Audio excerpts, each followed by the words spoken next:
Agila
अगी लागो तया सुखा जेणे हरी नये मुखा मज होत का विपत्ती पांडुरंग राहो चित्ती जळो ते समूळ धन संपत्ती उत्तम कुळ मज होत का विपत्ती पांडुरंग राहो चित्ती तुका मने देवा जेने घडे तुझी सेवा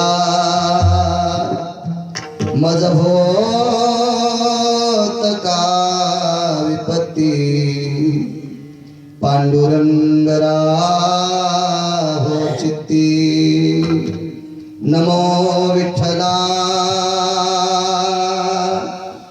राजया पांडुरंगा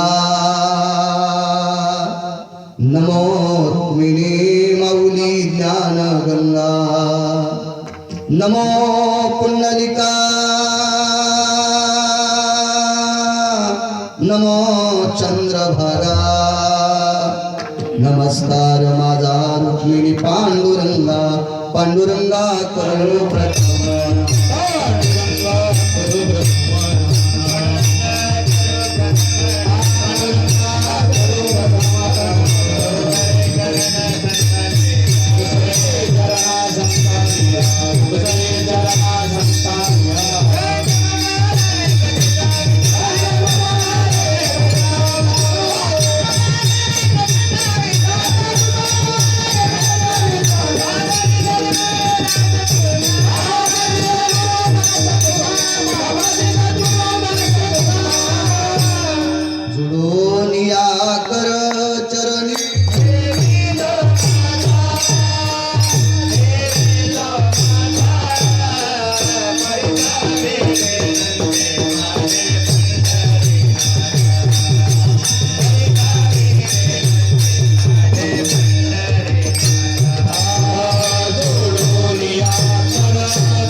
कुरु प्रथम नमन दुसरी चरण संताची त्यांच्या कृपा दानी कथेचा विस्तार बाबाजी सद्गुरुदास तुका मनोजवम मारुत तुल्य वेगम जितेंद्रियम बुद्धिमतां वरिष्ठं वातात्मजवान रायुत मुख्यं श्रीरामदूतं शरणं प्रपद्ये नागेंद्र हराय त्रिलोचनाय भस्मांग रागाय महेश्वराय नित्याय शुद्धाय दिगंबराय तस्मै नकराय नमः शिवाय शरदिंदु समाकारे परब्रह्म स्वरूपिणी वासरा पीठनिले सरस्वती नमस्तुते विठ्ठला विठ्ठला पावनाती भासती पंचानन समाना तया श्रोत्याची आचरणी जाना साष्टांग नमन करीत असो वाद्यभूषित पावन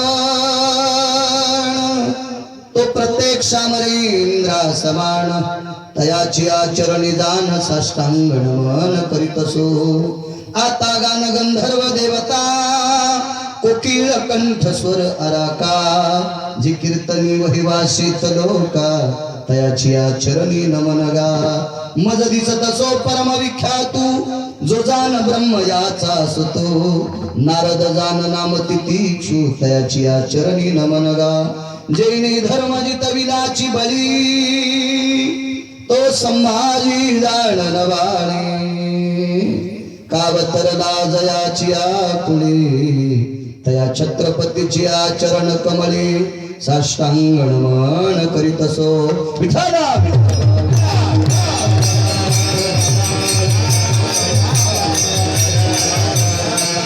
वाघविला शिडी जे चातुर्यार्थ कला कामिनी ते श्री शारदा विश्वमोहिनी नमिया नदी दिव्य गोदा तटीचा विलासी सदा प्रिय जो सज्जना वैष्णवाशी जया वर्णिता प्रेम अत्यंत चित्ता नमस्कार माझा श्री गुरु एकनाथा सर्व मंगल मांगले शिवे सर्वार्थ साधिके शरण्ये त्र्यंबके गौरी नारायणी नमस्तुते त्वादी माया जगदंबा रेणुका कुलस्वामी अंबा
नसते म्हणा पण देवीच्या मंदिरामुळे म्हटले कारण ज्याच्या घरी बसावं त्याच्या विरोधात नाही जावं पण तिच्या दारात कीर्तन कशाला त्या माऊलीच्या विरोधात जायचे विठाला विठाला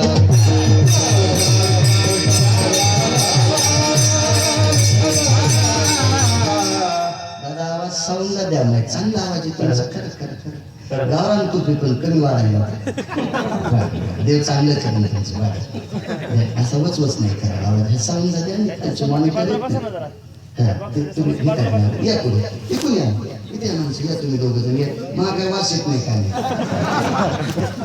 किती चांगली माणसं आहेत वा वा वा देवा यायला 50-50 शिकर आंबूचा भाग करतो विठाला विठाला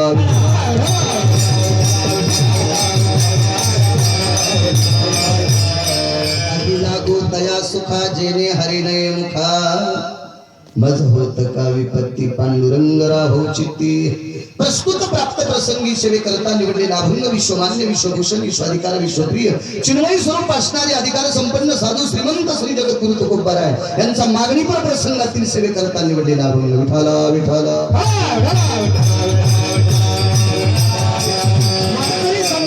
दंडकानुसार काल्याच्या अगोदरचं मागणीपर प्रसंगातील सेवेकरता अभंग असावा असा वारकरी संप्रदायाचा दंडके त्या अनुषंगाने सेवेकरता निवडलेला मागणीपर प्रसंगातील अभंग माझ्या श्रीमंत श्री जगद्गुरु तुकोबारायांचा अभंग आहे या अभंगाद्वारे विश्वाच्या मालकाला तुकोबाराय मागणी मागतात खरं तर संत मागत नसतात कोणी मागावं काय मागावं किती मागावं कशा करता मागावं हे ज्याला कळतंय त्याला संत म्हणतात आणि मागण्या कळत नाहीत त्यांना माणसं म्हणतात देवानं संध्याकाळच्या वेळेला जेवायला जरी नाही दिलं तरी दुसऱ्याच्या पुढे हात पसरत नाही ती जात संताची देवानं कुंटला न दिलं तरी मागत राहती ती जात माणसाची आणि मागायला लावती ती जात देवाची विठाला विठ्ठल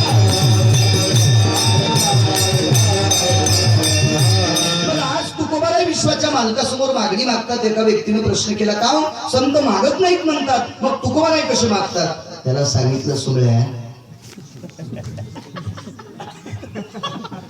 हे आमच्याकडचं फेवरेट शब्द. अरे तुझ्या आणि संतांच्या मागण्यातला फरक आहे. माणसाची मागणी मागतात का, घामच येतो पुढच्याला, घामच येतो. पण माझ्या संतांच्या मागण्यामध्ये एका तिला इतका घाम. तुकोबाराय देवाला म्हणतात, देवा आगी लागवत आहे असं का, काय मागणी बोली विना हळून माझी जमीन बाबा कधी मध्ये वाजवायचा. आगी लागवत आहे असं का, कोण्या सुखाला? जे सुखाचा आस्वाद घेत असताना, ज्या सुखावर आरूढ असताना, ज्या सुखाचा आनंद लुटत असताना देवा तुमचं नाव जर तोंडाला येत नसेल तर त्या सुखाला आगी लागो. आगी लागो तया सुखा जेने हरिने मुखा. तुमचं नाव जर माझ्या तोंडाला येत नसेल ना प्रभू, तर त्या सुखाला आग लागो असा पहिने करायचा अर्थ. भगवंतानं श्रीमंत श्री जगद्गुरु तुकोबारायला नमूद केलं, तुकोबाराय माझं नाव तुमच्या रात्रंदिवस तोंडाला येईल, पण माझं भजन करत असताना जर काही विपत्ती आली तर, विपत्ती या शब्दाचा अर्थ आघात या शब्दाचा सोपा अर्थ संकट. जर तुम्हाला काही संकट आलं तर तुकोबाराय म्हणले, भजन करता करता जर संकट आलं असेल तर काय हरकत नाही, मज होत का विपत्ती, कुठलाही आघात आला तरी हरकत नाही, पण पांडुरंग राहो चित्ती, तुम्ही मात्र माझ्या चित्तात राहायला पाहिजे. ही दुसरी बाजू. देवानं सांगितलं, ठीक आहे मी तुमच्या चित्तात राहील, रात्रंदिवस तुमच्या मुखाला माझं स्मरण येईल, नामस्मरण येईल, पण याच्यासाठी तुम्हाला कुळ जात पंथ. तुकोबाराय म्हणले, देवा जातीचा काय संबंध? तुका म्हणे नाही जाती सगळे काम, आणि ज्याचे मुखी नाम तोची धनी. चांगल्या कुळात जन्माला येऊन जर बिन पाण्याची पेत असेल तर त्या सुमळ्याला पवित्र कसं म्हणते? नाही, मला जातीचा काही संबंध. जळो ते समूळ आणि धन संपत्ती उत्तम कुळ. पैशाचा सुद्धा तिरस्कार केला, हे आपण नाही बोलायचा.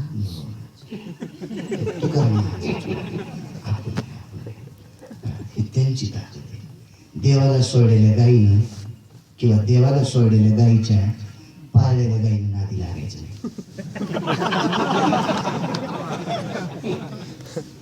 देवाला सोडलेल्या गायीला ज्यानी म्हणते, बरोबर आहे.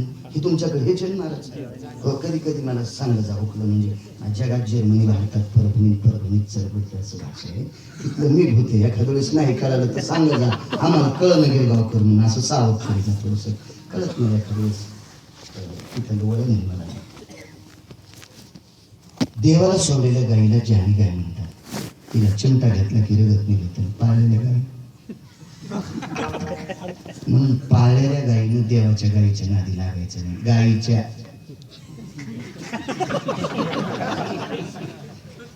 तर सताट अभंग करणारे तुकाराम महाराजाची कशाला बदल करायचं?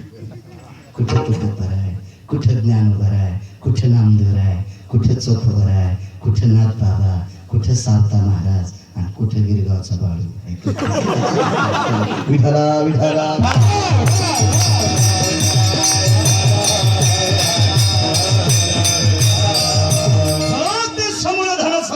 उत्तम कुळ. साधिकारानं सांगतात, तुको देव म्हणले तुकोबार आहे. बघा बरं, तुम्ही संपत्ती सुद्धा जळो म्हणतात. होय प्रभू, संपत्ती सुद्धा जळो, काय गरज नाही त्या उत्तम कुळाचा. मला पण देवा एक लक्षात ठेवा, मला उत्तम कुळ नकोय, मला संपत्ती नकोय, पण एक ध्यानात ठेवा देवा. देवाने विचारलं, काय लक्षात ठेवू? तुका म्हणे देवा जेने घडे तुझी सेवा. एक मात्र ध्यानात ठेवा प्रभू, मला तुमची सेवाच घडली पाहिजे असा अनुसंग देऊन टाका. असा साधा सोपा सरळ अभंगाचा अर्थ झाला आपलं कीर्तन. विठाला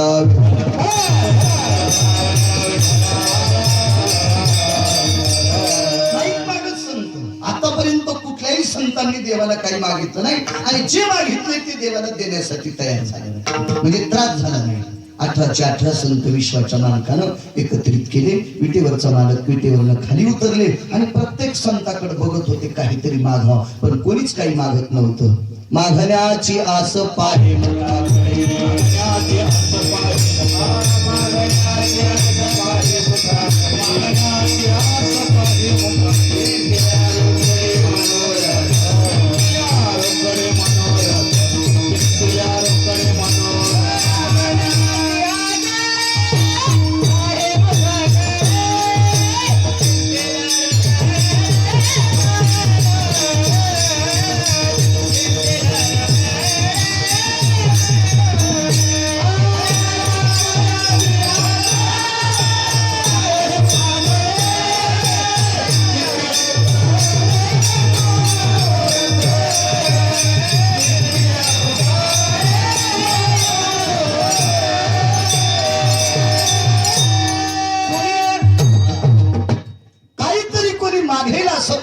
मुखाकडे संतांच्या बघत होते, पण एकालाही ओठ हलवली नाही.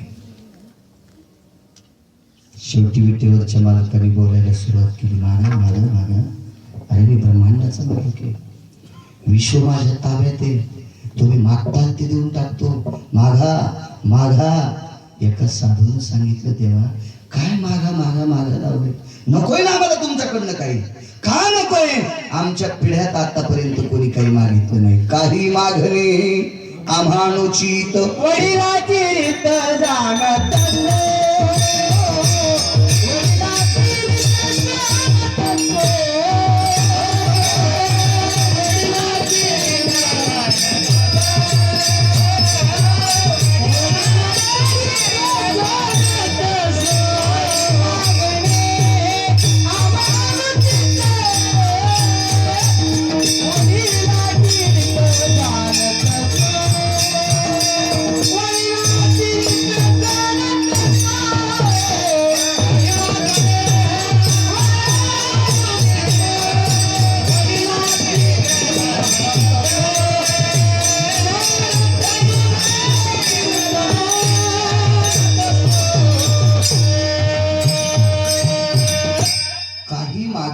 आम्हानुचित वडिलाची रीत जाणत असो. आमच्या बुजुर्गांनी भगवंत काही मागितलं नाही, त्याच्याकरता नको नको नको, काहीच नको काहीच नको. देवाला थोडस दुःख वाटलं. विश्व माझ्या ताब्यात असताना मी तुम्हाला देण्यासाठी तयारी तरी घेत नाहीत, का घेत नाही? महाराज तुम्हाला घर सुद्धा राहण्यासाठी नाहीत. शांतीब्रह्म एकनाथ महाराजांची वरची श्रीमंती जर सोडून दिली तर जेवढी संत आहेत तेवढ्या संतांना राहण्या खाण्यापिण्याचा दुष्काळ होता. नाथांची भौतिक श्रीमंती, वरची श्रीमंती मोठी वाटायची. सकल संता माझी राजा, स्वामी एकनाथ माझा, बाकी सर्वांची बेजारी होती.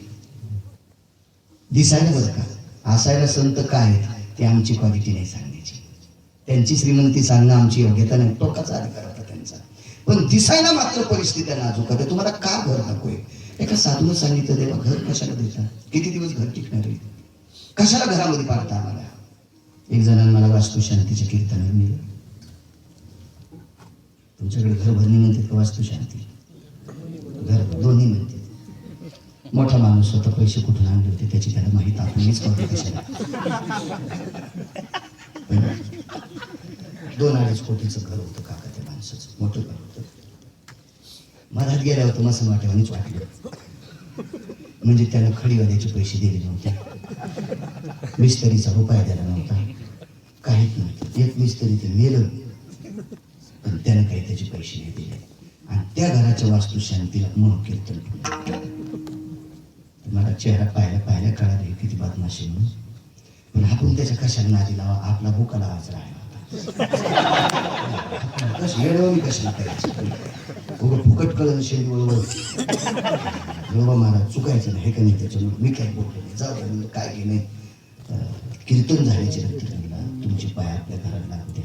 म्हणजे माझ्या पायाने मग बरोबर ना, रोज 2 गावचं खालो आणि मग पाय लागले तो घर बी पळून आपण मग त्याच नाही म्हणले, पण तुमचे पाय लागले. केलं त्याच्या घरी, त्यानं घरही दाखवलं. उल्हासदार माणूस होता ते. खालचा मजला, वरचा मजला, हे झोपायच्या रूमला कोणती रूम म्हणते, बेडरूम. शालेय शिक्षण करील माझं. बेडरूम हे अटॅच. हे काय, हे बाथरूम आहे आंघोळीचं. म्हणलं मी सकाळी केली ना. सकाळी केल्यावर पुन्हा कशाला बाथरूम मध्ये जाऊ? नाही म्हणले हे टॉयलेट आहे. म्हणलं टॉयलेट संडास हे बघा. म्हणलं मला आली नाही. पण ते काय मुद्दाम जाची वस्तू का तशा घरामध्ये घाणेरड्या वासाच्या ठिकाणी काय ते किती सुंदर फरचे चिटकेले असतात तर ते काय जावडीच्या ठिकाणी किती जाण्याचं नको.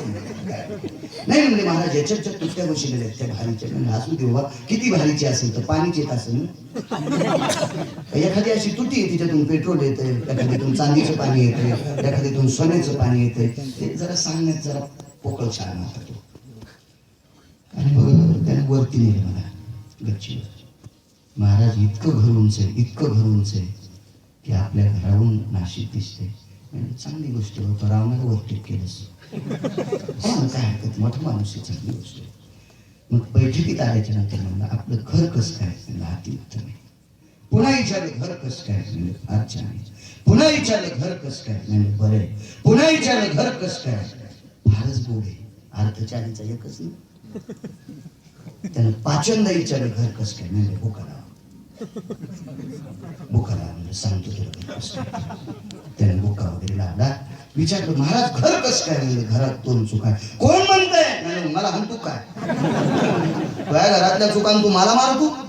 कोण म्हणतंय चुका आहेत? गिरगावकर म्हणतोय.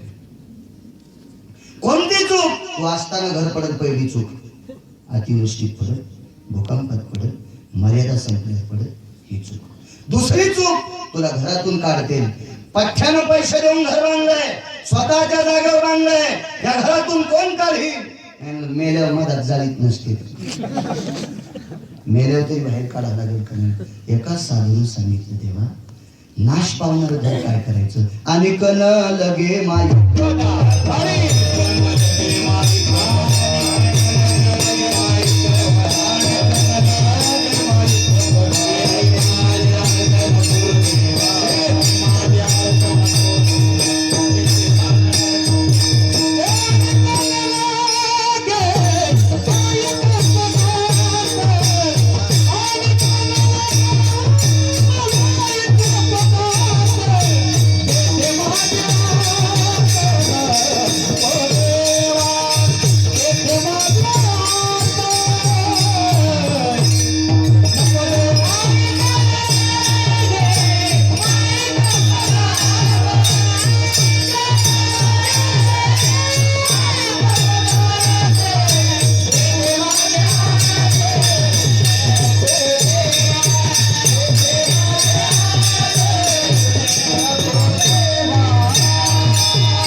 माईक या शब्दाचा अर्थ नाश पावणाऱ्या वस्तू, मिथ्या वस्तू नकोय मला.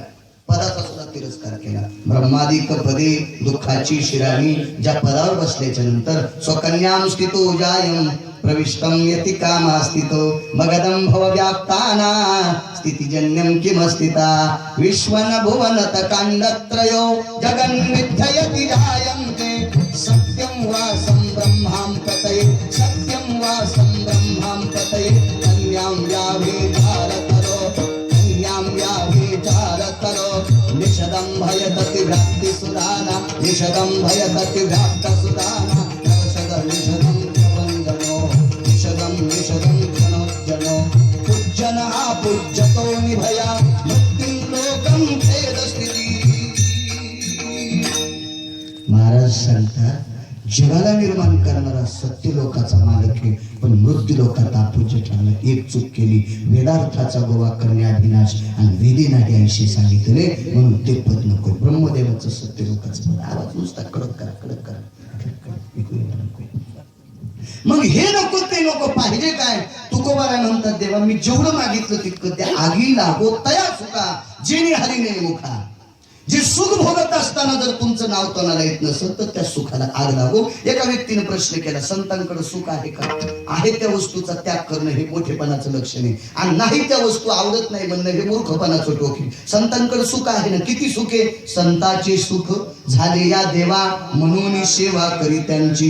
एवढं सुख संतांकडे, एवढं सुख संतांकडे. संतांकडचं सुख तसं भेटत नाही म्हणून जगाचा मालकच त्यांची सेवा करण्यासाठी दत्त चोपदारी करीत असे हे संतांकडे सुख आहे. तसं कसं मागावा? संत विकत नाही, मग सेवा केल्यावर काही गोष्टी प्राप्त होत असतात. म्हणून ब्रह्मांडाचा मालक संतांच्या सानिध्यात राहतो. उलट शंका आहे, देवाकडे सुख नाही, आणि देवाकडे जर सुख असतं तर वैकुंठातून या सुखाकारणे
कोणाकडच्या सुखाकडे?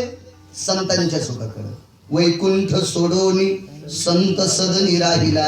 सोपी शंका आहे का नाही? जर देवाकडे सुख असतं तर सुवर्णाचं नगर सोडून मातुड्याच्या घरात कशाला आला असता? वैकुंठाचं वर्णन सामान्य आहे का? मग एवढं मोठं वैभव सोडून 16,108 बायका, 48,324 मुली, 1,61,000 मुलं, सगळ्याची मिळून 56 कोटी यादव, एवढं मोठं वैभव, हे सगळं वैभव सोडून संतांच्या घरी भगवंत राहतात. त्या अर्थी निश्चित संतांकडे सुख आहे, आणि म्हणून सुखाचं त्याग. जेणे हरिणे मुखा. देवा, हे सुख जर मला तुमचं भजन करत असताना अडथळा करत असेल तर मला ह्या सुखाला आग लागू नको म्हटले तुकोबा.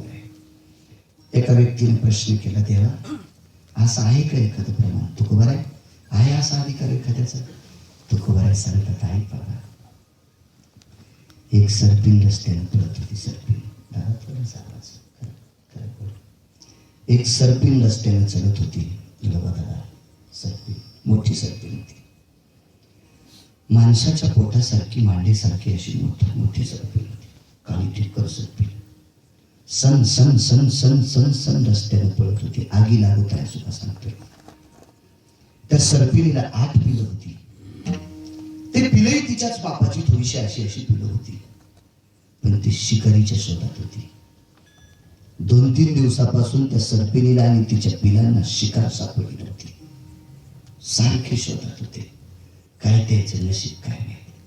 एखादा माणूस रस्त्यानं चालला आणि कोणाचं तोंड पाहिले ते म्हणतो, हे मांजर आडवी गेली, शिशुमय वापस फिरतो. पण एके दिवशी मांजर रडू लागली. मी म्हणलं, बाई तू काऊन रडायली? मला 2 दिवसापासून ते आडवा गेला तेव्हापासून उंदीरच भेटल. असे काही नालायकाचे थुत्र येतं, त्यांचं थुत्र पाहिलं मांजराला उंदीर भेटत नाही. तर माणसानं यायचं तोंड पाहिलं नाही, गाडी कोणीकडे जायची का? इतके काय पापी, दिसायला गोरे गोमटे, असायला खास, पोटातून डांबरापेक्षा त्या दुसऱ्याचा बाप खापणार नाही, काहीच नाही. मांजरापेक्षा बेकार नशिबालाच येऊन अशी सुमले. त्या सर्पिणीचं सुद्धा काय दुर्भाग्य, तिने कोणाचा चेहरा पाहिला असेल काय नाही, तिला शिकार भेटेल. एक साधू भजन करीत होता. साधू झाडाच्या सावलीला एक दगडाची शिळा होती. त्या शिळेवर बसून तो महात्मा भजन करत होता. आगीला होता असं सांगतोय. भजनामध्ये महात्मा इतका दंग झाला, इतका महात्मा दंग झाला, अंगावरची सावली वळाली. सूर्याची किरण फिरले, झाडाची सावली फिरली, अंगावर ऊन येते साधूच्या. साजूकचं वारं आलं आणि वाऱ्यानं मांडीवरची लंगोटी थोडीशी पाठीमागं गेली. त्या साधूची मांडी उघडी दिसत होती. तो साधू राजपुत्र होता, लग्न झालेलं होतं, पण 14 वर्ष 22 दिवसाकरता संन्यास घेतला होता. अधिकारी महात्मा होता. त्या सर्पिणीनं तो साधू पाहिला आणि त्या साधूपासून सन सन सन सन सर्पिण निघून गेली. पण एक पिल्ल पाठीमागून आलं आणि आपल्या आईच्या पुढे उभं राहिले. हे माय ग, हे आई ग, थांब. काय रे बाय, शिकार सोडून दिलीस? बाळा कोणती शिकार नाही. एक महाराज डोळे झाकून भजन करू लागला. भजनामध्ये अत्यंत तो महात्मा दंग आहे आणि भजन करता करता वाऱ्याच्या आवेशानं त्याची लंगोटी बाजूला गेलेली आहे. त्याचा एक पाय उघडा आहे. आपण सगळ्यांनी एक एक जर लचका मारला तर 100 ग्रॅम त्या साधूच्या मांडीचं मांस आपल्या तोंडात येते. 2 दिवस खायचं काम नाही. सरपिणीच्या पिलाला अपेक्षा केली. त्या सरपिणीच्या डोळ्यातून पाणी आलं. पाप्यानो, अरे कोण्या जन्मात काय पाप केलं रे मुर्द्यानो, म्हणून आपल्याला कीटकाची योनी प्राप्त झाली, सर्पाची योनी प्राप्त झाली, उरंगाची योनी प्राप्त झाली, व्याळाची योनी प्राप्त झाली, दधोषगाची योनी प्राप्त झाली. हे सरपंच नाव घेतो. काय पाप केले कोणी जन्मात. आणि आता पुन्हा जर भजन करणाऱ्या साधूचं, नामधारकाचं, वारकऱ्याचं जर मांस खाल्लं तर किती जन्म किड्याची घ्यायची. पोराने माफी मागितली, सांगितलं चला पुढे. आईने सांगितलं नाही का चला नाही. तुम्ही साधूचं मांस खाण्याची इच्छा करतो. आई खाल्लं नाही ना ग. दुसऱ्याचं वाईट व्हावं असं मनात जरी आलं तरी पाप असतंय. तुम्ही का साधूचं मांस खाण्याची इच्छा केली. बरं आई करायचं काय. साधूचं मांस खाण्याची इच्छा केली, खाल्लं नाही, पाप लागले. त्या साधूची सेवा करा. त्या पिढ्याने सांगितलं साधू मानवी देहधारी आहे, आपण सर्पधारी आहे, सर्पयोनी आपली, आणि काय सेवा करावी. मूर्खानो, साधूच्या अंगावरची झाडाची सावली बाजूला गेली. भजन करत असताना साधूच्या अंगाला घाम येतोय. वारं शांत झालेलं आहे. साधूच्या डोक्यातला घाम पायापाशी आलाय. पाठीमागून 4 आणि पुढून 4, 14 जणांनी तोंडानं वारं घाला. 8 सर्पाचे पिलं त्या साधूला वारं घालीत होते. बऱ्याच दिवसापासून भजन चालू होतं महात्म्याचं. त्या महात्म्याने विचार केला आपली कोणीच सेवा आतापर्यंत केली नाही आणि कोण आपल्याला वारं घालतंय. पाहिलं डोळे उघडून तर काळी ठिकाण सरपीन काही अंतरावर आहे. तिचे 4 पिलं पाठीमागून आणि पुढून आपल्याला वारं घालतात. त्या साधूचे डोळे भरून आले. त्या साधूचं नाव होतं राजा भरत. अयोध्या नरेश दशरथ राजाचे सुपुत्र राजा भरत. आश्रमाचं नाव होतं नंदीग्राम. माय का वारं घालते तुझे पिलं. महाराज, माझ्या मूर्ख मुलांनी तुमचं मांस खाण्याची इच्छा केली. बरं मला चावा घेतला असता तर कायमची शांती प्राप्त झाली असती. तर सरपिणीने विचारलं महाराज, महिमेत जीवन जगणारे तुम्ही संन्यासी आणि मृत्यूला आमंत्रित करतात, काय दुःख आहे. काही नाही ग बाई, भजन चालू असताना काही सुचत नाही, पण भजन बंद झालं की मालक ध्यानात येतात. कोण मालक. जगदानंद कंद जगन्निवास भगवान प्रभू रामचंद्र तुमचे मालक. हो, ते माझे मोठे दादा आहेत. मग आपण कोण. मी भारत आहे. राजा दशरथाचे 40 पुत्र संसारिक आहेत. तुम्ही कधी संन्यास घेतलाय. माझी माय ब्रह्मांडाच्या मालकाला वनवास आणि मला अयोध्येची गादी माझ्या मूर्ख आईने मागून घेतली होती. विश्वाच्या मालकाला बिना चप्पलचा 14 वर्ष 22 दिवसाचा वनवास आणि मला अयोध्येचं स्वराज्य मागितलं होतं वरदानात. हे पूर्ण करण्यासाठी पितृवचनाकरता ब्रह्मांडाचे मालक वनवासात आहेत. विश्वाची मालकीन वनवासात आहे. सृष्टी ज्याच्या डोक्यावर आहे शेष माझे दुसरे दादा लक्ष्मणजी तेही वनवासात आहे. तर सरपिणीनं सांगितलं भरत महाराज, तुमच्या आईनं वरदानात मागून घेतलेलं अयोध्येचं स्वराज्य न भोगता तुम्ही इथं अंगाला कावळून का बसला. तुम्हाला तुमच्या प्रारब्धाने अयोध्येचं राज्य प्राप्त झालं आणि ते राज्य भोगत असताना तुम्हाला कवडी इतकं सुद्धा पाप नव्हतं. हे धर्मशास्त्र सांगते. काही भारताला काहीच पाप नव्हतं, काहीच पाप नव्हतं, कारण प्राप्त झालेलं राज्य होतं. हे त्यांच्या वडिलांची चूक असेल. दशरथ राजाने एक मोठ्या प्रसंगपणात काय वरदान दिली ही त्यांची भानगड असेल. तुमच्यासाठी काय. तुम्ही का नाही राज्य स्वीकारलं.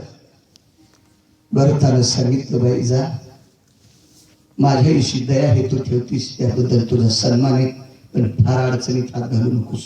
जा तू जा. पण ती सरपिन काही सामान्य नव्हती. एक जण मला सरपिन बोलत असती का? म्हणलं ती तुझी चुलती थोडीच होती. सुगळ्या एवढ्या मोठ्या महात्म्याचा सेवा करण्याचा योग सर्पाच्या योनीत असताना तिच्या जीवनात येतोय. त्याला ती मागच्या जन्मात कोण होती शास्त्र विचारू. विठाला विठाला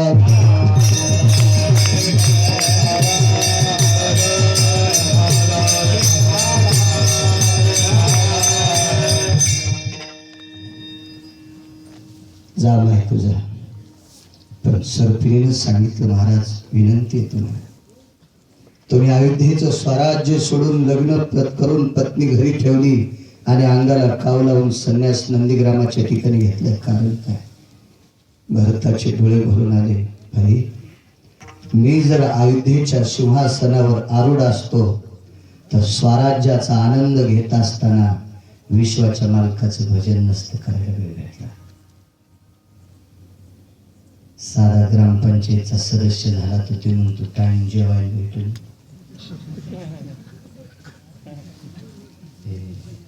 दोन चारशे लोकांचा मालक कशाचं ते जरा सुरसपण असतं. साधा सरपंच झाला तर ते म्हणतो बाप्पा 5-6 वर्ष झालं पंढरपूर माहितच नाही.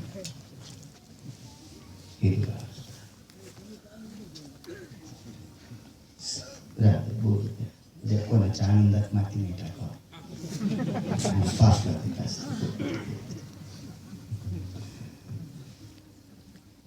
अयोध्येचं स्वराज्य लुटत असताना म्हणण्यापेक्षा राज्य कारभार करत असताना अयोध्या सामान्य होती का? कोट्यान कोटी होते. काय संपत्ती असेल त्या अयोध्येत. अयोध्येतल्या पूर्ण लोकांचे चोचले पूर्ण करत असताना, त्यांचं मनोगत सांभाळत असताना, संसारातल्या लोकांची व्यथा जाणत असताना मला भजनासाठी किती वेळ भेटला असता. आणि हे माय मोठ्या दादानं बिना चप्पलचं वनवासात फिरावं. विश्वाच्या मालकिनीनं बिना चप्पलचं रानामध्ये वनवासात गवतावर झोपावं, दगड उशारा घ्यावा, ज्या ऋतूत जी फळं असतील ती फळं भक्षण करावी. आणि मी लहान असताना अयोध्येचा आनंद लुटावा, राज्याचा आनंद लुटावा आणि ऐश्वर्य भोगावं. बरं, आयुष्य भोगायला हरकत नाही, पण ते भोगत असताना या मुखाला भगवंताचं भजन आलं असतं का? तिने सांगितलं नाही. मग ज्या अयोध्येचं सुख घेत असताना, ज्या अयोध्येच्या स्वराज्याचा आनंद घेत असताना माझ्या मालकाचं नाव जर तोंडाला येत नसल तर अयोध्येच्या सिंहासनाला आगी लागो तया.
उजळूस तर कीर्तन सोडायचं नाही.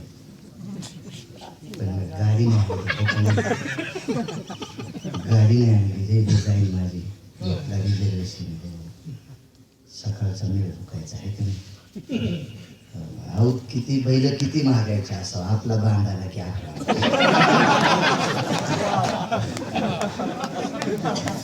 एक जण मोठे पानानं दुसऱ्याच्या रानात पाळी घातली ते रुमण्यानं सांगलं फुकट पाळी हल्ली ना ते म्हणलं कालच खिळी लावल्या होत्या सारे गड्डेवरी का आले का सुमल्या त्याच्यामुळे तसे होऊन दिगंबर भोकून गेले ते गेले ते गेल्यावर पुन्हा गाम्याचा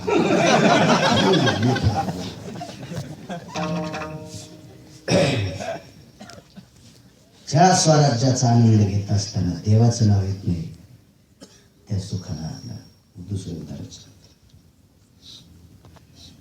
कौरव मारले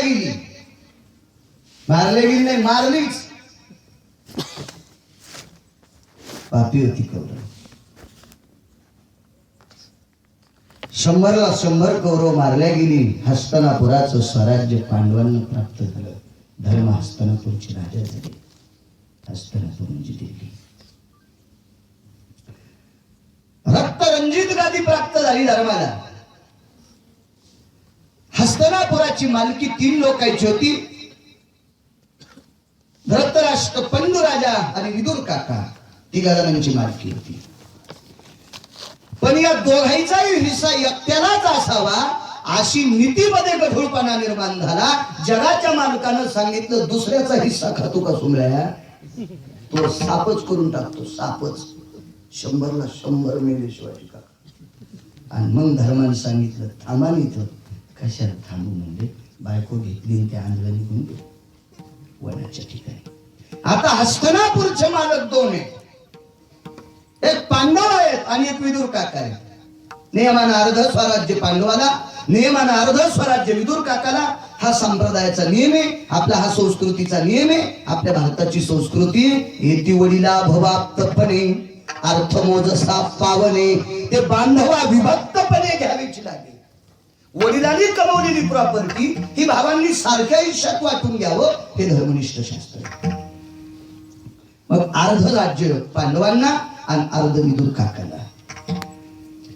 बरेच दिवस झाली पांडव राज्य करत असताना एके दिवशी धर्माच्या आणि अर्जुनाच्या मनात विचार आला, अर्जुना अरे 1-2 महिने झाला आपण राजा आहेत पण काकाला काही विचारलं नाही काय अडचणी येत. विदुर काकाला काही विचारलं नाही आपण नेमक्या काय अडचणी येत तुम्हाला.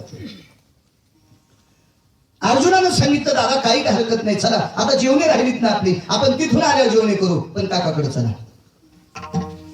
धर्म आणि अर्जुन काकांकडे गेले. आवाज दिला काकी काकी बाहेर आल्या. या या या राजपुत्र या बसा बसा. काकी काका कुठे आहेत. थोडं शांत बसा. त्यांची पूजा चालू आहे. संध्याकाळचा विधी चालू असेल काय नित्यनेम असेल काकाचा. अर्जुनानं सांगितलं काकी तुम्ही म्हणा ना हस्तिनापूरचे राजे आले धर्मराज आले. काकीनं सांगितलं अर्जुना देव जरी आला तरी मी त्याला पूजा करता करता उठत नाही. त्या विदुर काकाच्या पत्नीने तर महाराज ती का तुमची आमची थोडीच बायको होती.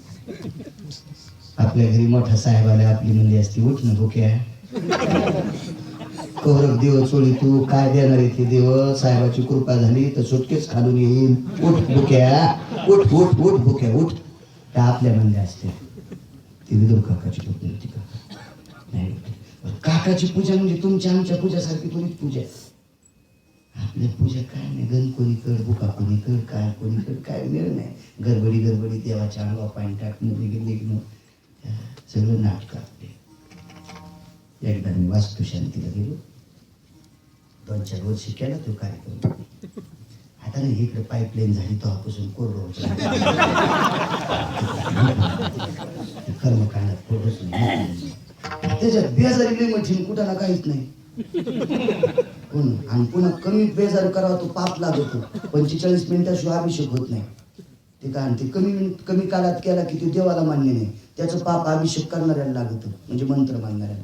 याला विराम होईला भावी आवी जगरावी विरा एण जगदंबा जगला जिदमंबदी राम होईल रावी विरा असं केलं होती म्हणून तेवढी आणि शास्त्र चला म्हणजे वास्तुशांती केली त्या माणसानं बी आमचा पिना पाडला 2-4 विधी करून घेतली आमच्याकडून शेवटच्या दिवशी जे संघ नेलते ते आरती करू लागले एकाशी मेल्यावानी टाळ्या वाजू लागले दोन शुभ करता दुपारता वार्ता विघ्नाची असं चालू किती भजन तुम्ही नाही आणि ज्याच्या हातात आरती घंटी होती ते तालात नाचत होतं सुगा गरदा दुगा हरदा हरदा विघ्नाशी त्या यजमानानं ती गायची 2-2 कमी केली वर्ष नाही 1000 आणि नाचणाऱ्याच्या निळोबा दादा पाकिटात ते आनंदी वगैरे आणि म्हणले बाबा मला त्याला कसं काय जास्त आमचे कसं काय कापले ते यजमानाला म्हणलं काय रे या नको तुझ्या वांग्यात म्हशी घातल्या होत्या नाही महाराज ते आरती करताना काय माणूस तालात नाचला हे आरती म्हणताना असे मेल्यावर म्हणू लागले जसे फाशीवून याचे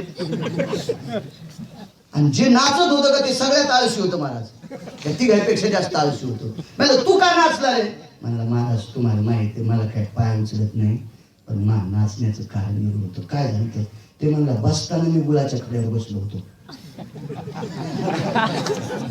खाली गुळाचा खडा आहे मला माहितच नाही मी त्याच्यावर बसलो आता गुळाच्या खड्यावर बसल्यामुळे वजनानं गुळ चिटकायला कष्टाला आता मुंगीची या घरात कोण धारी आता गुळ दिसल्या मुंग्याला मुळवाटी द्यावा लागते का पत्रिका द्यावा लागते का साऱ्या मुंग्या पायावरून कष्टाला जो हुरक मुंग्याला गुळ होता तो हुरक मुंग्यानं खाल्ला पण गुळ संपल्या मुंग्या मला चावत होत्या यानं हाना होता आरतीने यानं हाना होता घंटी मग सुख करता दुःख हरता वारता आपल्या पूजा आपल्या आपल्या काकांची पूजा सांगते काकांची धर्म आलाय हस्तनापूरचा राजा आलाय काकीने सांगितलं 1 तासभर पूजेतून उठत नाही आगी लागत आहे सुद्धा सांगतो काका उठले ऐकलं का काय ग धर्मराज आले वा अर्जुन आले वा वा वा वा स्वागत काय सेवा करू अर्जुना धर्म काय नाही काका एक तुम्हाला विचारण्यासाठी आलो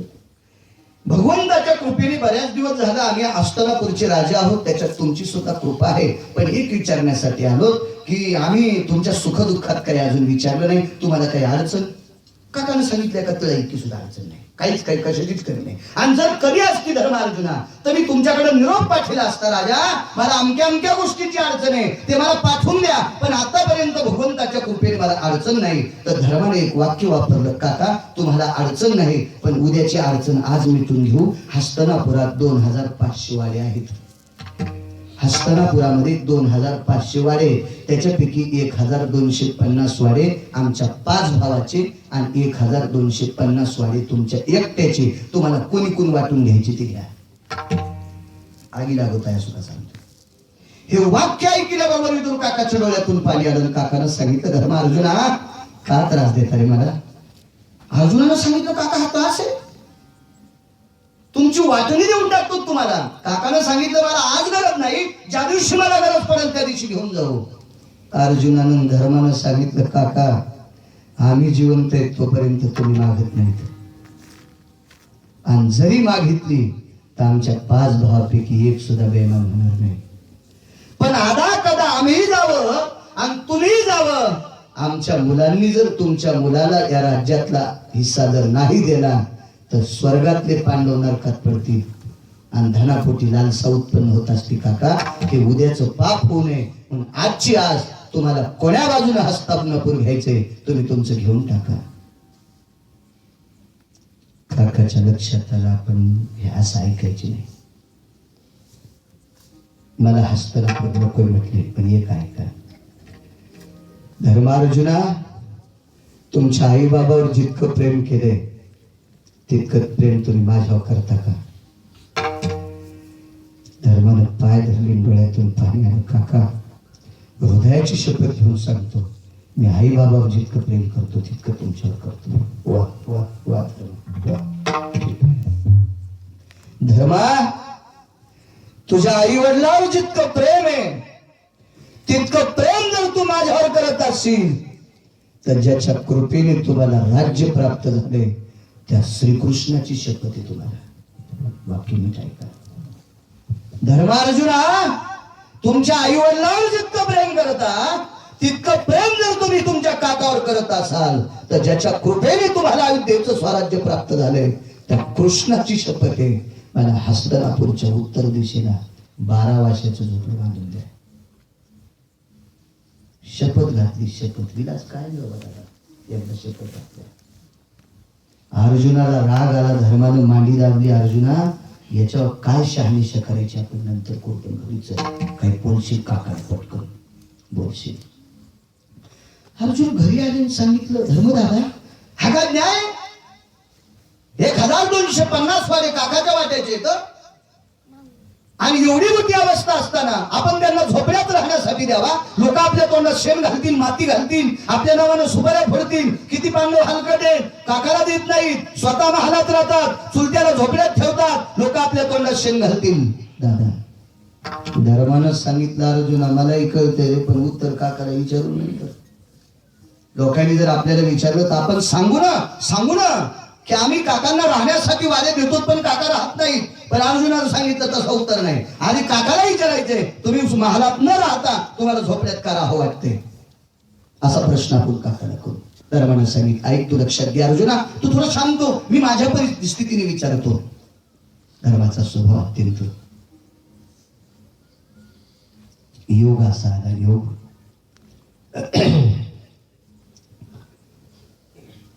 एके दिवशी काका धर्म अर्जुन एकत्र बसलेत. नकुल सहदेव भीमादी करून सर्व आहेत. धर्माने विचारलं, काका 1250 वाडे येत, याच्यातल्या एका वाड्यात राहायला तुम्हाला काय हरकत आहे? नको. वाडे आपल्या वाड्यासारखे असतील का? 22 हत्तीची कळवण एकाच वेळेला दरुजातून जात होती. 22 हत्तीची कळवण. मी गाण्यावरून बोलत नाही. एक जण म्हणला अशी कुठं वाडे असते का? मला हाणतो काय? महाभारत काय आमच्या घरच्या लोकांनी थोडंच लिहिले, तुला पटत नसन तर जन महाभारत लिहिले त्याची सोय पाह. तू गिरगावकरची सोय पाहतो का? काय भेटलं मी तुला?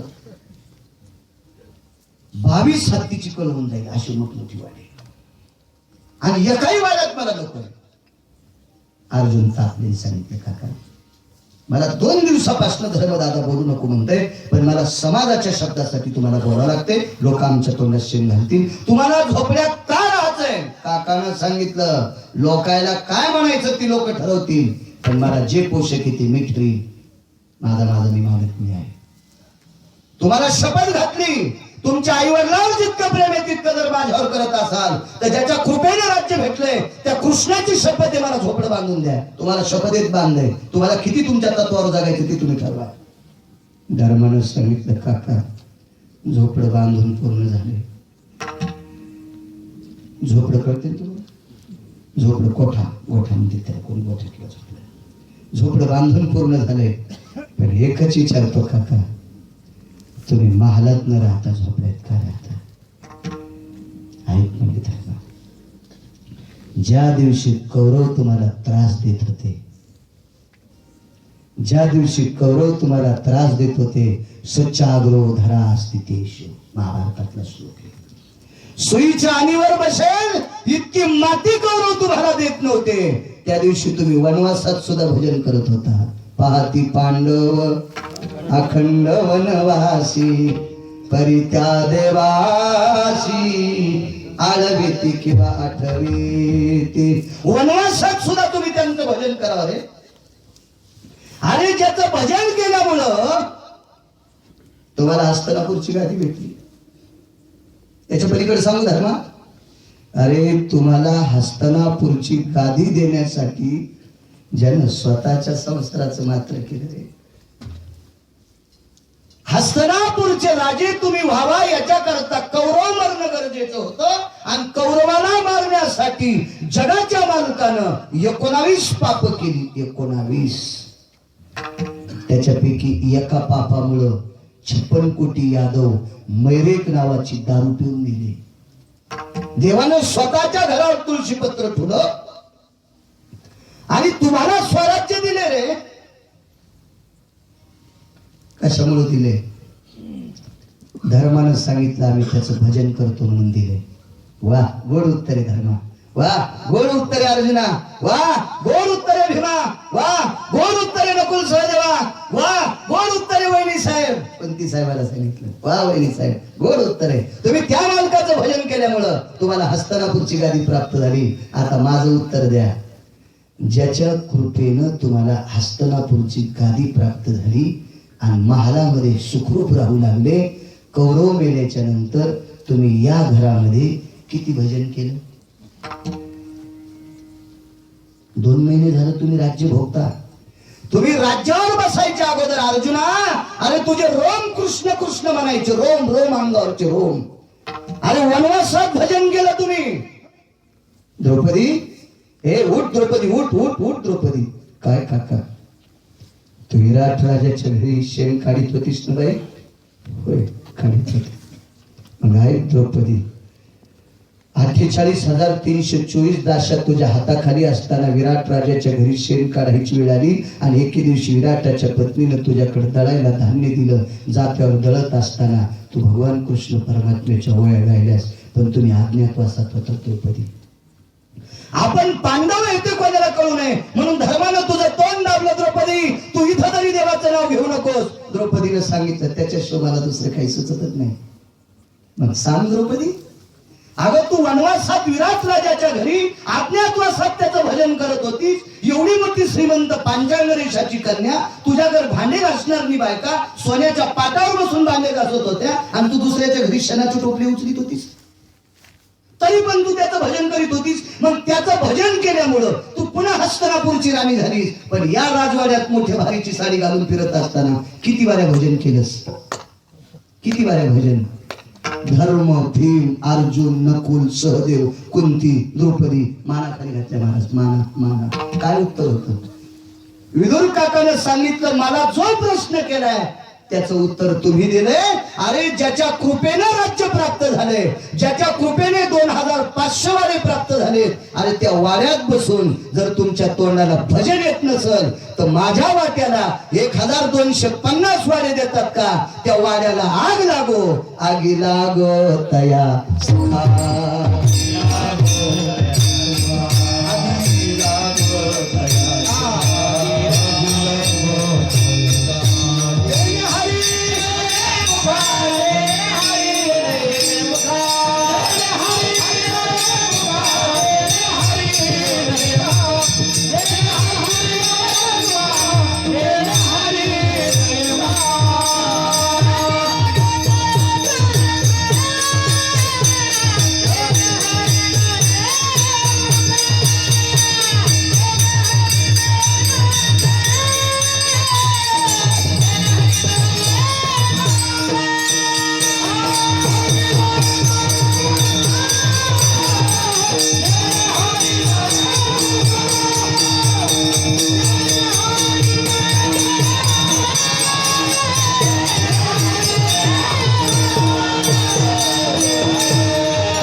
कृपा आहे लोकांवर, गंधर्वाची कृपा आहे.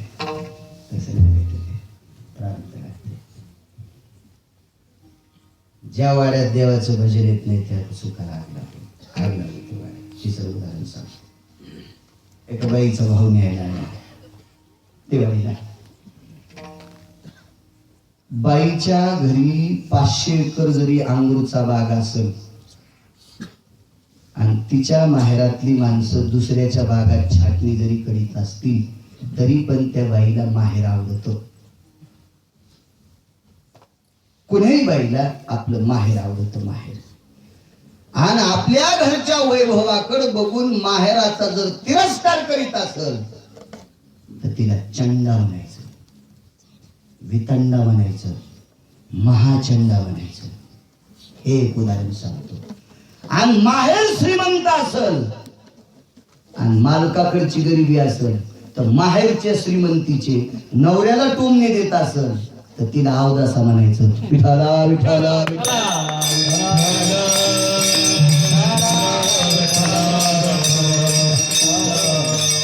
दोन्ही सूत्र सांभाळायची कुवत मावल्यांकडे असते.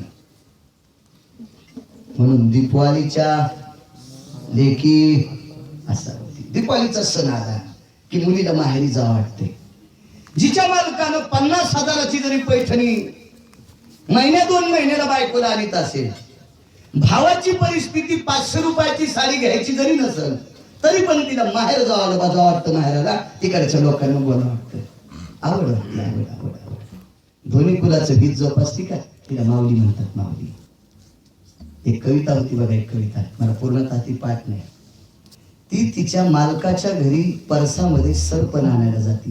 परस माहिती वाढग सर. आता गॅसमुळे सरपणाचं काही सवय. पूर्वीच्या काळात त्या गौऱ्या लावल्या जायच्या, तिथं कलवड असायचा, पुन्हा आपल्या सरपण असायचं. मग त्या वाडग्यामध्ये गौऱ्या लावत असताना किंवा सरपण आणत असताना बारीक वारं सुटलं होतं. आणि त्या वाऱ्याला ती पोरगी काय म्हणते, घाल वाऱ्या पिंगा पिंगा माझ्या परसात,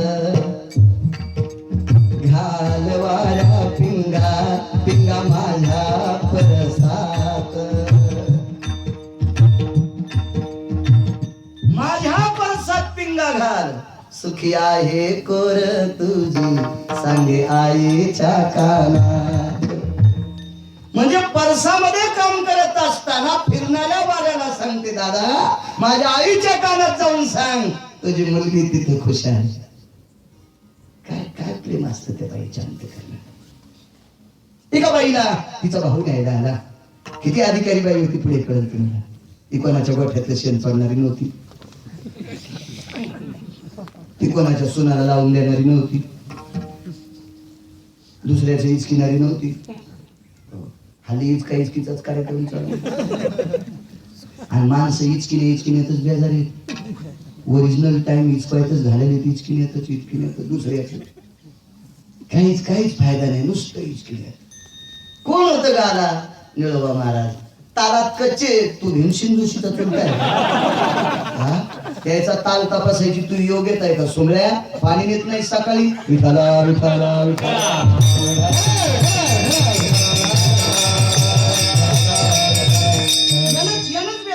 माणसं यानं दुसऱ्याच इतकं. काल कोणाचं कीर्तन होतं फार नाही, गोष्टीच सांगितल्या असतील. तू याच्याने इमान येतं होईल. ठिकाणा नाही तू कुठं जाऊन तू दुसऱ्याचं कीर्तन इचकी. तू माणसं येणं बेजार. हे आमच्यावर घेतल्यामुळे हसायली बरं का. आणि तुम्ही कमी इचकी टाका. काय त्या माणसानं वाडा बांधलाय. बापरे बापरे बापरे. माहिती आहे आम्हाला. म्हणजे काय माहिती, त्याला गौसलय आणि तो काम नाही उकरील. त्याला खोऱ्याच्या फावड्यात आलं. तुझी शिबी लावून उकर ना सारा महाराष्ट्र तुला मान्यच करीन जात, मान्यच करीन. इचकूच बेजार प्रत्येक क्षेत्रात एखादा निवडून यावा. माहिती आहे आम्हाला कसा आलाय, काय झालं. इतके पैसे वाटले, तू कोण झोपला सुमल्या? तुला कोण थांबील? तर तो दुप्पट वाटायचे असतील. मान्यच करीन. इचकूच बेजार बजार इतकं आहे का आपला अभंग नदी जायचा. बाईला न्यायला तिचा भाऊ आला. पूर्वीच्या काळात साधन होतो घोडं. 3 घोडे आले. एका घोड्यावर भाऊ आहे, 2 घोड्यावर 2 गुमास्ते. आगी लागत आहे सुखा सांगतो. हे सर्व उदाहरण चालू आहे. दारामध्ये घोडे उभे, गुमास्ते. भाऊ उतरला. बाई बाई बाई शब्द कोड आपल्याकडे. भारतामध्ये बाई, ताई, अक्का, आजी, काकू, नानी, जिजी हे गोड शब्द आहेत. गोड. चुलतीला काकू. आता नवीन शब्द आहे आंटी. हो, हळद अंगाची निघत नाही तर 2 दरुजे. तिचं नाव आंटी. वा, भेताळ पडून तिच्या अंगावर. हो, तिसऱ्या दिवशी 2 दरुजे केले आणखीन. तिला पैठणच्या तळ्यात टाकलं तरी पाप लागायचं. घराला 2 दारं करती, तिला खाल्ल्या माश्या तरी सुद्धा त्याने काय नाही. भाव ती तुष्ट आणती. तिचं नाव आणती. वा अंकल. वा रे वा अंकल. हे सगळे दुसऱ्याचे शब्द चिटकून घेतले. दुसऱ्याचे गोड शब्द ते आपले. बाई वयस्कर एक माऊली बाहेर आली. डोकं भरून घेतलेला पदर होता. डोकं भरून पदर होता. नाही आता राहिलेलं राहू दे. आता घेऊन तुम्हाला ऊन लागायचं काय? राहू दे. ऊन घाम येत नाही. राहू दे. घ्या तरी खाली घ्या. नाही पण कोणाचाच खाली नव्हता, सगळ्यांनी घेतले होते. चांगल्या गावातल्या मावल्या ते पदर कसे पडते, कपाळ भरून कुंकू होतं. पाहिलं आतमध्ये गेलं. सुनबाई, सुनबाई जी, तुझ्या चेहऱ्यासारखा चेहरा दिसतोय बाहेर एका मुलाचा. डोकावून पाहिलं, आता बाई माझा दादा आहे, होय माझा. त्या माऊलीचं नाव होतं राजाई, संत शिरोमणी नामदेवाची पत्नी. आगी लागू काय सुख सांगते. दादा ये मध्ये, ये दादा. आतमध्ये बोलून घेतलं. पाय धुवायला पाणी देण्याच्या व्यतिरिक्त त्या बहिणीच्या इथं खाणं काहीच नव्हतं. इतकी परिस्थिती नाजूक. संत शिरोमणी नामदेवाची धर्मपत्नी. सासू पुढे आली. बस नाही, बस गुमस्त्याला बसायला बसले. ते काय काम आहे माय? काही नाही बाई. दर्शन घेतलं बहिणीच्या सासूचं.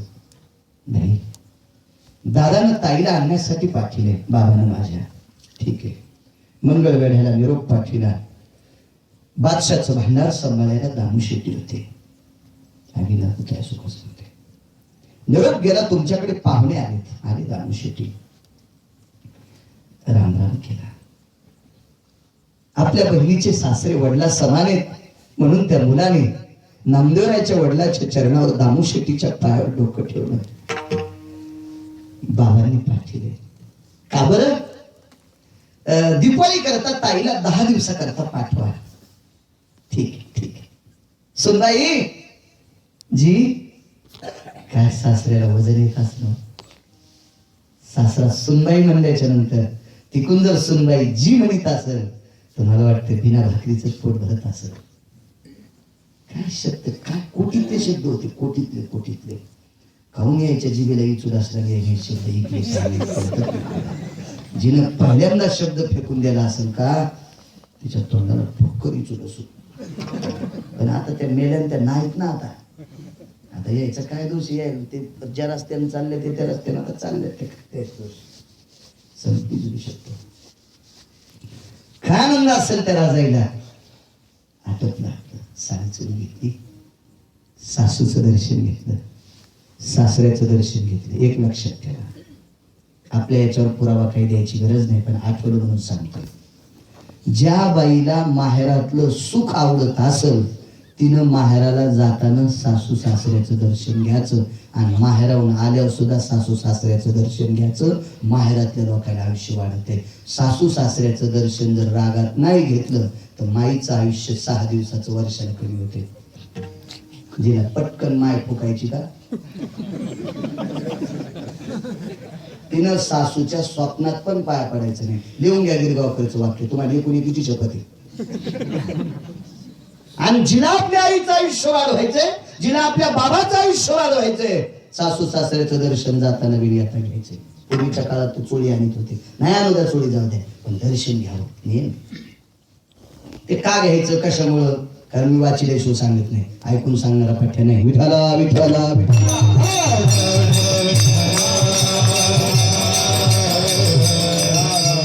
भावाच्या पाठीमागं घोड्यावर बसली. समोर एक घोडं, पाठीमागं घोडं, मधल्या घोड्यावर भाऊ येऊन त्या भावाच्या पाठीमागं बसली. रस्त्यात एक मुक्काम झाला. बरंच लांब होतं. विदर पोचले तिथं.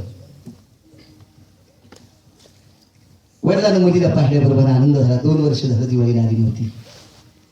पत्नीला सांगितलं, लक्ष्मी जी जी जी, आपली ताई दिवाळीला नसल्यामुळे आपल्याला दिवाळीचा सण आपल्याला स्मशानासारखा वाटत होता, असं उदास वाटत होता, असं काही करमत नव्हतं ग.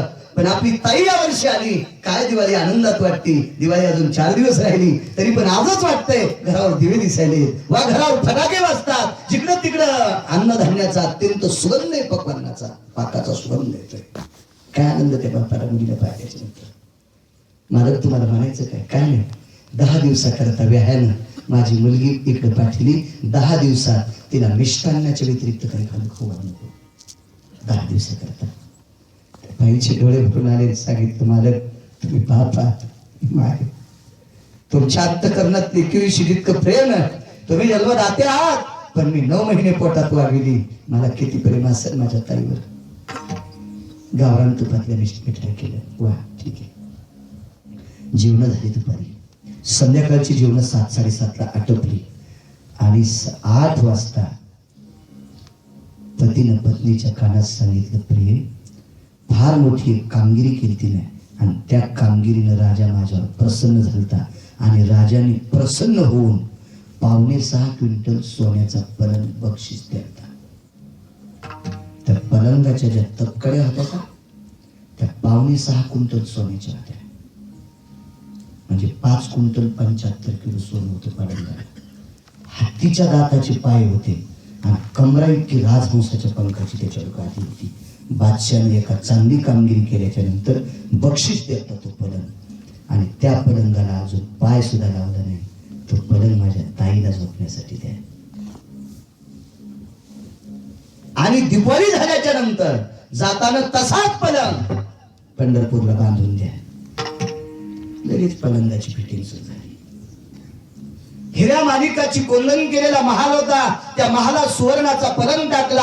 हत्तीच्या दाताचे पाय आहेत त्याला. कमरा इतकी राजहंसाच्या पंखाची गादी आहे. संध्याकाळचं जेवण आटपलं. तांब्या पाण्याचा भरून ठेवला. आईनं सांगितलं, ताई ग ए राजाई, तुझ्या बाबानं हा पलंग तुझ्यासाठी ठेवलाय. झोपली पलंगावर. आईनं अंगावरनं पांघरण टाकलं. दार वळून घेतलं. मुलगी रात्री 1 वाजता उठली. पलंगाच्या खाली झोपली. आईनं रात्री 2-2:30 वाजता बघितलं मुलगी पलंगावर झोपता खाली झोपते. आगी लागत आहे असं का सांगतोय. उठवलं, ताई ताई तू खाली कशी आलीस ग? आई मला स्वप्न पडलं. स्वप्नात काही कळालंच नाही. मी खाली का वरी मला कळालंच नाही. खोटं बोलत होती. त्या बोलण्यात सत्य तो नव्हतं. ती आईला खोटं बोलत होती. आईनं उठवलं पुन्हा झोपलं. तिला झोपच नव्हती. आई पुन्हा दुसऱ्या महालात गेली की ती पुन्हा भिंतीला टेकून देऊन झोपत होती. असं 1 दिवस नाही 4 दिवस झालं. सकाळी सकाळी आईनं बारकाला सांगितलं, मला की एक सांगू का तुम्हाला? ज्या श्रद्धेनं तुम्ही तुमच्या मुलीला पलंग दिलाय ती मुलगी त्या पलंगावर झोपता खाली झोपती. मी फार तिला विचारते पण मला उलट सुलट उत्तर देते. ते उत्तर मला पोषक नाही. विनंती आहे तुम्ही तिला विचारा तू पलंगावर का झोपत नाहीस. ठीक. ए बाळा मुलाला आवाज दिला. जी बाबा जी जी जी जी इकडे इकडे. ताईला आणायला गेलता ना तू? हो. ताईचा वाडा किती मोठा आहे? ताईच्या घरी जमीन किती आहे? ताईकडे बैल किती आहे? ताईची तर ट्रॅक्टर नव्हते त्याकडे. ताईची तर नोकर चाकर किती आहे? त्या मुलाला सांगितलं, बाबा मी तुम्हाला नंतर सांगतो, मला राजाचा निरोप आलाय. हे खोटं बोललो. याला काही राजाचा निरोप नव्हता. पण कारण सांगू का? त्याचं कारण पुढे जा म्हणले. बरं जा ठीक आहे जा. राजाने बोलवलं तुला. पण सोबत आलेले 2 गुमास्ते होते नोकर. त्यांना बोलून घेते इकडे मध्ये बोलवलं. आतनं कडी लावली. दरोजाच्या तोंडाला तो सरदार बसलाय खाली आणि समोर 2 नोकर आहेत. खाली बसलेला मालक या 2 नोकरांनी कधी पाहिलाच नव्हता. पण आज खाली बसलाय. का रे बाळानो, आमच्या जावयाचा वाडा किती मोठा आहे. माझ्या मुलीचं किती काय काय आयुष्याने मला सांगता की नाही थोडंफार? तुम्ही राहिले ना 5-4 घंटे आमच्या जावयाकडं. कसा वाडा आहे? त्या वाड्याला कलर कसा आहे? त्याच्या भिंती किती मोठ्या मोठ्या आहेत? त्यांच्याकडे घोडे किती आहेत? म्हशी किती आहेत? गायी किती आहेत? बैल किती आहेत? जमीन किती आहे? काय मालाची पोती किती आहेत त्यांच्याकडं? भरपूर आहेत. आपल्या इतकी श्रीमंती? हो जेमतेम आपल्यासारखे असेलच. जवळ किती वर्षापासून माझ्याकडे काम करतात. आगी लागत आहे असं सांगते. 20 वर्ष झाली तुमच्याकडे काम करतो. मी तुमच्यावर किती प्रेम केले. तुमच्या स्वतःच्या लेकरावर मालक जितकं करता का तितकं तुम्ही आमच्यावर प्रेम करता. दया करणे पुत्राची तिची दासा आणि दाशी. तुमच्या मुलावर जितकं प्रेम करता तितकं आमच्यावर करता. मग लक्षात घ्या, माझ्या रक्ताच्या नात्यावर जेवढं प्रेम केले तेवढं जर तुमच्यावर केलं असेल तर लेकरा इतकं प्रेम करणाऱ्या मालकाची शपथ आहे तुम्हाला. लेकरावर जितकं प्रेम करतो तितकं तुमच्यावर केलं असेल तर या मालकाची शपथ आहे. सांगा आमच्या मुलीची श्रीमंती किती? डोळे भरून आले. खरंच सांगावं का मालक, मातीच्या लोटक्यात पाणी पेल्याच्या व्यतिरिक्त तुमच्या मुलीकडे काहीच नाही. घर चंद्रमोळी घरातून चालणे दिसतात. ठीक आहे बाबा, उठा तुम्ही तुमच्या कामाला जा. मुलीने आवाज दिला, राजाई ए राजाई. जी बाबा जी जी जी इकडे. ज्या महालात सुवर्णाचा पलंग टाकला त्या महालात मुलगी आणि वडील बसले, हातनं कडी लावली, आईला नाही मध्ये घेतलं, कारण ते हे दुःख ती ऐकू शकत नव्हती. ताई, तुझ्याकडे श्रीमंती किती आहे? बरी आहे बाबा. असा पलंग आहे? उत्तर नव्हतं. डोळ्यातून पाणी आलं. जवळ घेतलं मुलीला, हृदयाशी लागलं. ताई, तुला माहित आहे, फार मोठी कामगिरी झाल्याच्या नंतर राजानं मला हा पलंग बक्षीस द्यायला लागलं. माझं तुझ्यावर किती प्रेम आहे. बाप आहे, बाप बाप बाप आहे. मोठ्या श्रद्धेनं तुला आराम करण्यासाठी हा पलंग दिलाय. तू याच्यावर न झोपता तू खाली झोपतीस. आमच्या श्रीमंतीपेक्षा तुझ्याकडे जास्त श्रीमंती आहे. तिने सांगितलं, बाबा ऐकत का, तुमच्याकडे हिऱ्या माणिकाची कोंदण केलेली महाल आहेत, माझ्याकडे झोपडे आहे. तुमच्याकडे राजहंसाच्या पंखाच्या गाद्या आहेत बाबा, माझ्याकडे 14 माणसाला 14 गोदडी अंथरायला आहेत, 14 गोदडी पांघरायला आहेत. एका पोत्याच्या 3 उशा केलेल्या, 3 पोतड्याचे तुकडे करून उशाला 3 पोत्याच्या घड्या, 3 एका पोतड्याच्या 3 घड्या, 3 जणांच्या वाट्याला. ही झोपण्याची, पांघरण्याची, राहण्याची पद्धत आहे. खाण्याची पद्धत सांगू. आज 4 दिवस झाले गावरान तुपातल्या पूर्ण मिठाया पोतप्रोत खाण्यासाठी आहेत. तुमच्या घरातल्या स्वयंपाकाचा सुगंध घेऊन वाड्याच्या भिंती सुद्धा तृप्त झाल्यात. परिसर सुद्धा तृप्त झाला पक्वान्नाच्या सुगंधाने. माझ्या सासऱ्याकडे, माझ्या मालकाकडे दर 3 दिवसाला पोटभर जेवायला भेटते. 2 दिवस 2-2, 3-3 पळ्यात कण्या प्यायच्या आणि 3ऱ्या दिवशी तांब्या कण्या प्यायच्या. रोजची रोज पोटभर कण्या प्यायला नाहीत. बघताई, तुझ्या घरी एवढी दुःखद परिस्थिती असताना तू बापाच्या घरी आनंद का घेत नाहीस? ऐका बाबा, माझ्या सासरी आथरायला गोधडे आहेत बाबा, पांघरायला गोधडे आहेत बाबा. माझ्या सासऱ्याने मुसलमानाचं काम करावा, 7.5 किलो ज्वारी महिन्याला आणावी. ती ज्वारी माझ्या सासूबाईंनी भरडावी. त्या ज्वारीच्या कण्या शिजण्यासाठी आमच्या घरात पहिली 13 माणसं होती. एक चुकलेली व्यक्ती आमच्या घरी आली, तिचं नाव साध्वी जनाबाई आहे. त्या जनाबाईनं लोकांच्या शेतात गवऱ्या याचावा बाबा, आणि तिने आणलेल्या गवऱ्यावर आमच्या घरातली चूल पेटती बाबा. दर 3 दिवसाला आम्ही पोटभर कण्या पेतो, दर 2 दिवस अर्धपोटी उपाशी झोपतो बाबा. घरामधून चंद्र दिसतो बाबा. बाबा, एक माहिती तुम्हाला, ही हिवाळ्यातली आणि उन्हाळ्यातली परिस्थिती सांगितली बाबा. पावसाळ्यात 4-4 दिवस झड असल्याच्या नंतर झोपडं गळतंय बाबा. 14 माणसांना बसण्यासाठी 14 दगड झोपड्यात आहेत. दगड अर्धाली पाण्यात असतात आणि आम्ही 14 माणसं त्या झोपड्यावर मांडी, त्या दगडावर मांडी घालून बसतो बाबा. पण ऐका बाबा, इतकी दुःखद परिस्थिती आमच्या घरी आहे, पण त्या परिस्थितीत आमच्या घरी नित्य भजन असते, नित्य भजन असते. इथं हिऱ्या माणिकाची कोंदण आहे, 5.25 क्विंटल सोन्याचा पलंग आहे, कमरा इतकी राजहंसाच्या पंखाची गादी आहे. या पलंगाला हस्ती दंताचे पाय, गावरान तुपातली पदार्थ खाण्यासाठी आहेत. पण 4 दिवस झालं त्या मुसलमानाच्या वाड्यात भजन ऐकू येत नाही. त्या मुसलमानाच्या वाड्यात भजन करायला भेटत नाही. म्हणून 5.25 नाही, असा 25 क्विंटलाचा जरी पलंग असेल तर आगी लागतया.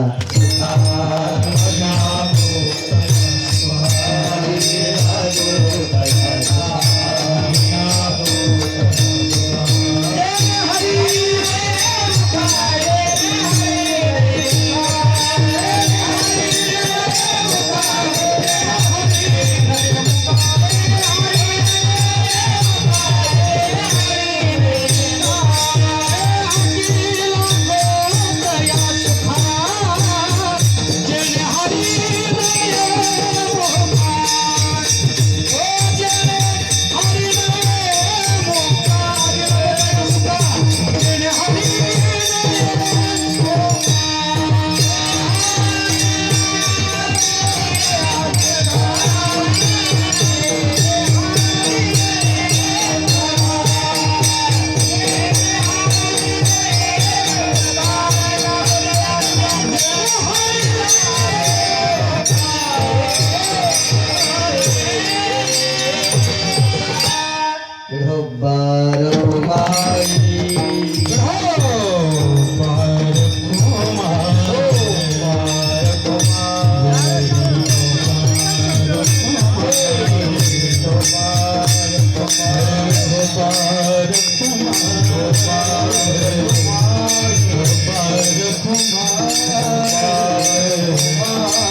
जगदंबेच्या कृपेने माऊली महावैष्णव ज्ञानोबाराय तुकोबाराय नामदेवराय चोखोबाराय नाथबाबा सावता महाराज शेना महाराज अष्टादश संतांच्या कृपेने विश्वाध्यक्ष परमाध्यक्ष जगन्निवास भगवान पांडुरंगाच्या कृपेने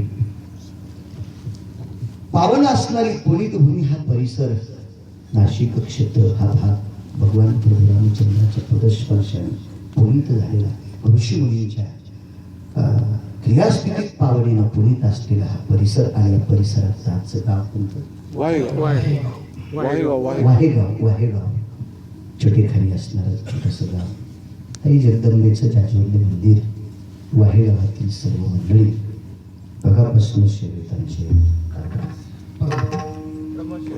प्रमोद शेठ तथा मागच्या वेळेस सुद्धा आदरणीय स्वर्गीय दत्ता पाटील कंसात दादा म्हणायचे त्यांना फार मोठं शैक्षणिक क्षेत्रातलं त्यांचं काम होतं. त्यांच्या पुण्यस्मरणाकरता मागे आलो त्यावेळेला सुद्धा आदरणीय शिवाजी काकांकडे गेलो. असे मागच्या वेळेस सुद्धा तारखेच्या संदर्भात दिगंबररावजी जगताप त्यांनी संपर्क केला. यावेळेसही सतत संपर्कात दिगंबररावजी जगताप आणि मला असं वाटतं यजमानपद लहानशा माणसाने घेतलं. मला वाटलं जडजूड माणूस असेल पण बारीकसा माणूस वारा आलं तोडून जाईल. हो ना दशरथजी आहेर छोटा माणूस घेण्यासाठी तिथे सुद्धा आले. काय श्रद्धा असते एखाद्या माणसाची अतूट श्रद्धा. पण खपक्या महाराज ओटीत घेतला